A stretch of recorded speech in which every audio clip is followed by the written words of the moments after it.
Bridget Jones. It's time to live. Uncle Daniel! Miniature Darcy, what's the news? Where are the ladies with the big...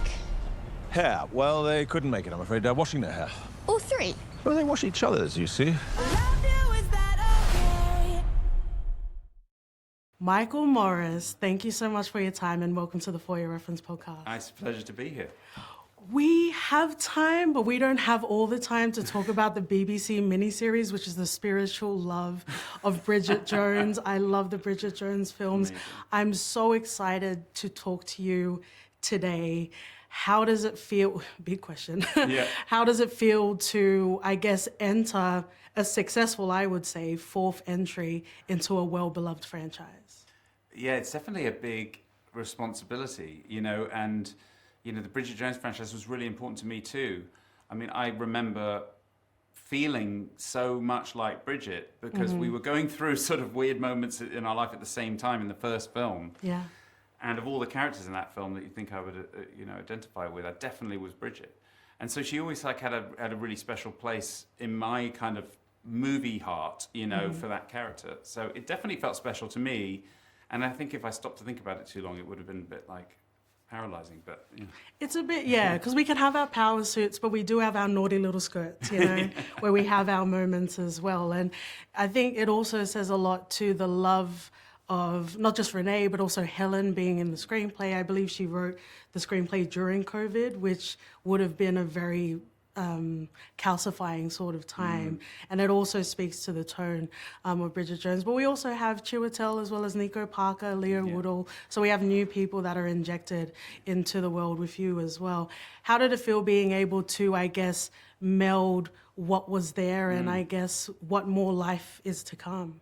yeah, that's a really interesting question because to me, you're going to naturally have some continuation, right? Because part of what's so special about this film is where it comes from, because you've got 25 years of history with it, including not just Renee, watching her grow up as Bridget Jones has been amazing, but understanding what her life is like, understanding she's got this great love in Colin Firth's character, and she's got this kind of spiky on-off with Hugh Grant, over the years.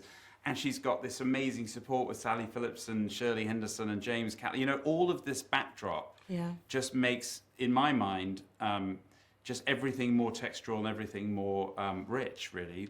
So it gave me a lot of advantages that you wouldn't all necessarily have. And because this film is also a bit of a departure from, tonally from the previous ones, all of that stuff just helps, I think, allow us to tell a story in a slightly different way than we have before.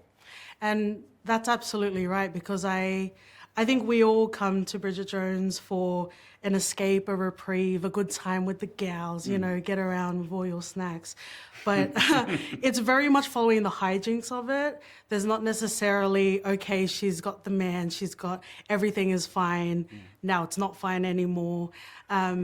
But we don't really live in the moments of what it is to be in a relationship. We saw a little bit of that in the second film, but it is kind of followed in the hijinks and the relatability that Bridget Jones has.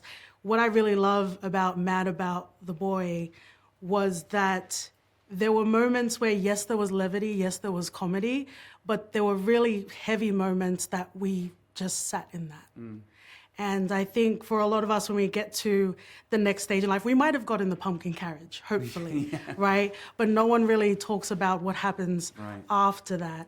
And this is kind of like a guidebook for late 30s, early 40s of how do you even do life? You've got it all, and now you need to start again. And grief was one of the most beautiful approaches that I've seen in this film, and I would love to talk a little bit about that. I think that you put it so beautifully. I'm going to remember that, getting the pumpkin carriage, but what happens next? I think that's absolutely what this is, because the end of the last movie, it was ended on a wedding.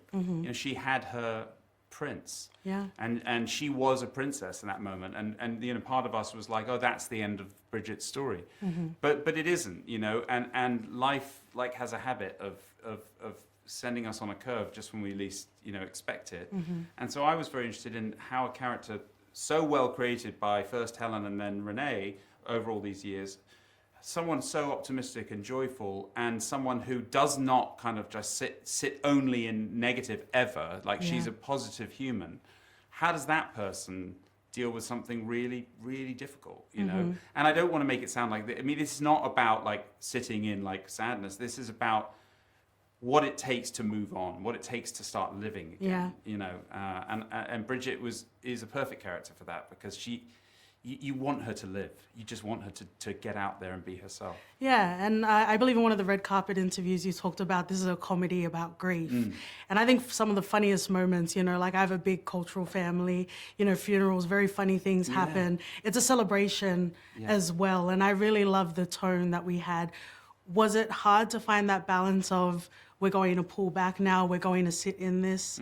There was a particular scene, and I don't want to spoil it too much, but there is a scene where Bridget is just reflecting and, you know, with the diaries, writing a letter.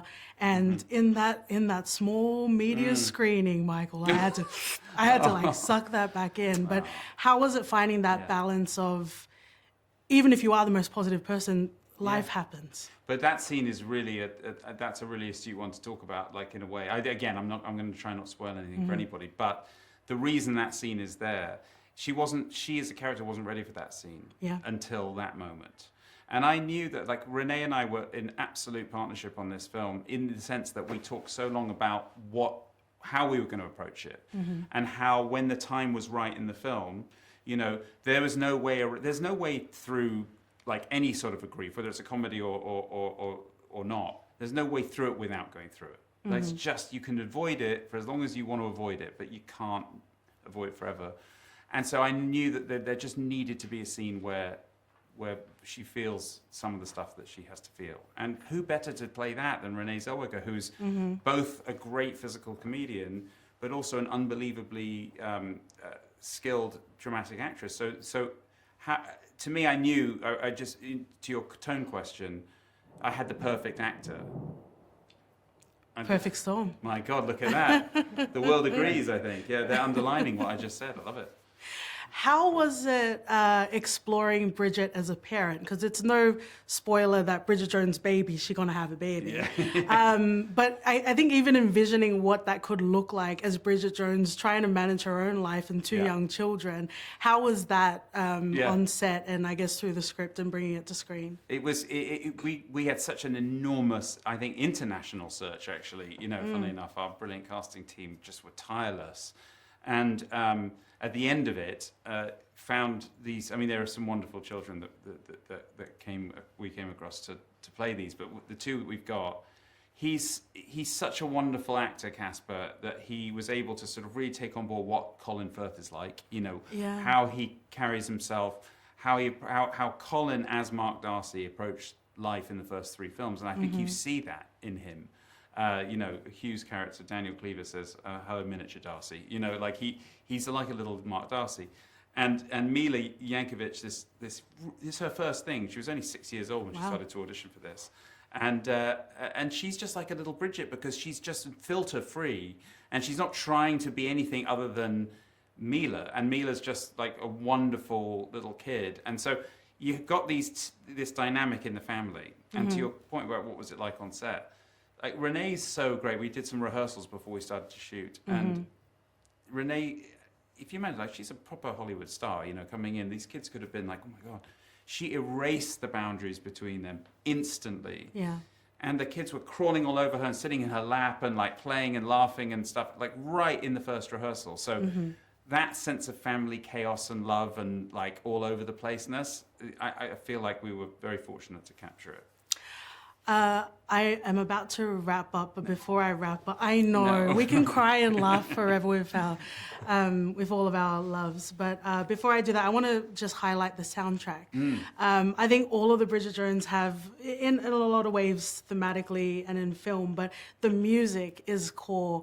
I think one of my favorites was an Al Green song. Yes, I love and the way song. that it was paired. Sorry. and the way that it was paired as well was so beautiful. I was falling in love as well. Yes. But I want to thank you so much for your time and Thank wrap up you. with our final question. Yeah.